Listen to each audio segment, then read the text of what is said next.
Hello there, it's me again, Phil Weimer, and I've once again got a short presentation on Black History Month. And this week we're going to look at for the next 5 minutes, at seven bits of the British history that you probably don't know about. So the first thing to say is, if you go back far enough, we're all from somewhere else. A lot of people in the UK are from Germany, for example, and this country has grown wealthy, as we know from the last presentation on the back of slavery and so on. But it's also grown wealthy because of using the skills and of people from all over the world. There's a great film, actually, True Romance, and there's a scene in that film called The Sicilian. It's a bit of swearing and it's violent, so don't watch it if you're not. But it's an interesting the point it makes about how people are all connected, if you like, over time. So here's a question for you. If you were to go back, when do you think, how many thousand years ago or hundreds of years ago do you think the first Black Briton was discovered? Okay, there's a question for you, and we'll tell you the answer in a moment. Well, the answer is 1800 years ago. Many Britons came from the Caribbean. A lot of Britons who you see around, Black Britons, came from the Caribbean in the Windrush generation after 1945. But there have always been Black Britons going back, and that's 1,800 years ago was the first person, and it was the body of which was discovered at Beachy Head down south. So that's the first one. Here's another one for you. Tudor times, and look at these pictures. You've got Henry VIII, well known for chopping people's heads off and having lots of wives. And on the left-hand side, you've got a tapestry from the time which depicts a black trumpeter. And his name, we know, was John Blanke, and he was a talented musician in the court of Henry I think it's the 8th, actually, Henry VIII. He had to be good, because if he didn't get good, what happened to Anne Boleyn and his other wives could have happened. So we're pretty confident he was decent at his job. The next picture is of the British West Indies Regiment in World War I. There were 15,000 men who fought from the Caribbean, who fought alongside people from Britain, and bravely served. Many died and so on, and they weren't allowed to fight alongside their white comrades. And at the end of the war, well, everyone else got a pay rise, they didn't get one. And we don't know about them, and we underestimate and don't talk about the contribution that Caribbean and Black and Indian soldiers that we looked at in the last but one video made to this country. So there's another bit of history for you.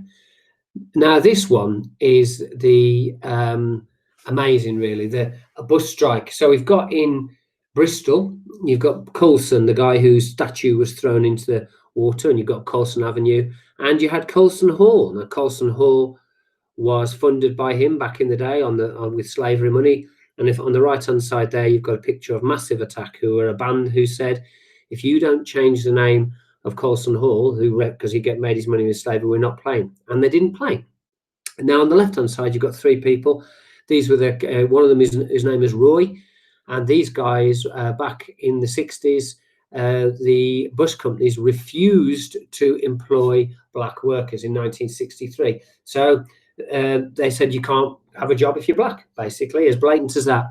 So these three organised a boycott, joined by many local white people, and eventually they won, and that led to the legislation. After 4 months, that led to the legislation which changed history, really, meaning that companies could not do this type of thing.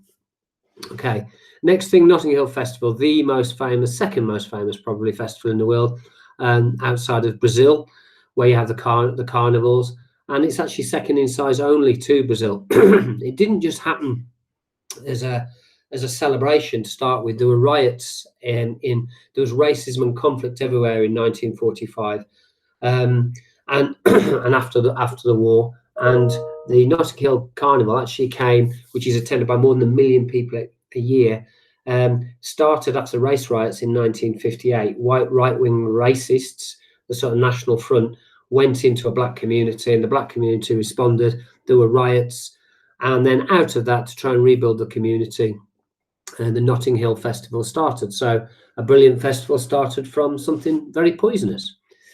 The Pit of Nations is fascinating. Again, after the Second World War, the Windrush generation came over to the UK to help rebuild Britain because there were jobs. And the Gedling Colliery, known as the Pit of Nations, had a quarter of its workforce that were black. And you can see an image there of a black miner.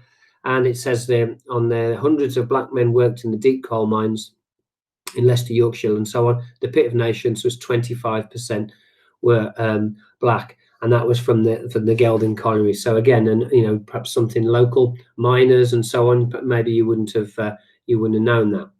Okay, so moving on. This was a battle. Frank Critchlow, the Mangrove restaurant owner, the police used to target this restaurant, and they went in all the time. Frank got fed up with this, and they organised a protest. There was a riot. I think 9 or 10 people were arrested, and they went to court. And the interesting thing about the court was what the judge at the end of the court, they were acquitted. They were not guilty of the most serious crimes they were accused of. And the judge said, what this trial has shown is that there is clear evidence of racial hatred on both sides. First time a senior figure in law had stated this. This led to reviews and changes, but things were still there's still allegations of systemic racism in the police force. And in 2018, Stephen Lawrence was killed, and the investigation of that found the police incompetent and evidence of institutional racism, which means the practices of the Met had the effect of racism. So there we have 7 bits of history that you may or may not, I don't think you'll have known about them. I hope you found it. You hope you found that useful. I'm struggling to move my. Here we go.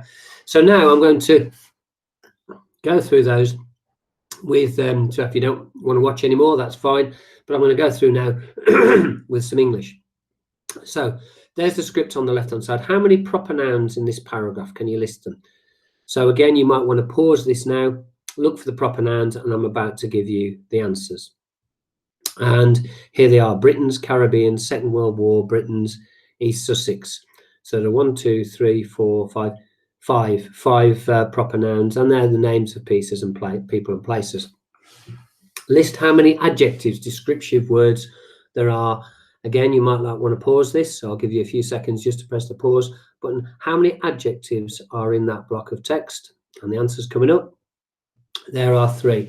Significant is the one you may have missed, because significant describes the Tudor period. It's a descriptive word describing that period.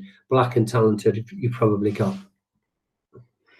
What types of words are First World War, bravely, racism, hard, and fight in the way they are used in the paragraph? The reason I put in how they're used is sometimes words change from being verbs, adjectives, nouns, and so on, depending on how they are used. So you need to look at that, and again, pause. Which ones are, what is bravely, what is racism, what is hard, and what is fight in the way they use, and First World War in this. And First World War is a proper noun, capital letter. Bravely is an adverb, mainly ly words, happily, sadly, bravely. Racism is a common noun. It's a noun, but it's not a capital letter. Hard is an adjective describing, and fight is a verb doing. So fighting, fight, and so on, and the soldiers fought. Next one, the Bristol bus strike. In this paragraph, what is the semantic field? Now, the semantic field means there's a load of words that are connected with something else. So, for example, if you put red and green and blue and so on, that would be a semantic field of colour. If you put something like Phil stomped, shouting and crushing, that would be a semantic field of anger. What's the semantic field in there? Can you spot that? Okay, and the semantic field is one of conflict, of war, and you've got the word conflict, fought, combative, defeated, and victory. So that is written in a way that is similar to war, the use of language in war. Nottingham Hill is 2 examples of alliteration, kind of rhyming. Again, I'll give you a couple of seconds to pause if you want to have a pause and read that. And here are the answers: Free Festival of Fun, and racism and race riots. Moving on, the Pit of Nations. Ooh, I've done that beneath Spotify. There are around 3,000 men working underground. How many were black? Okay, so if there are 3,000, if you read the quote on the left above the blue box, you'll see that 25%. So really, we're asking what is 25,000 of 25% of 3,000, and the answer is 750. Okay, at least a quarter. List the adverbs. Remember, adverbs often ly, so have a read of that one. It'll teach you a bit of history and develop your English. And we're going to have a look at the answers. Constantly, reluctantly, tragically, regrettably, and happily are the answers. Okay, so who should we remember? Just to finish off with, should we remember with the statue Coulson, the slave trader? Although having a look at the image on the left-hand side there, you can see putting slaves around it. I think personally is probably a good way of doing it. We should remember, but we should also remember in an honest way and not throw statues into the sea. I think that might have been better. Or should we remember Roy, who did? Should he have a statue for changing the legislation in this country and fighting for the rights of people to have equal, to be employed and so on? And so, who should the statue be for? Who should we celebrate? I think I know who I'd answer for that one. Hope you enjoyed that. Thank you very much.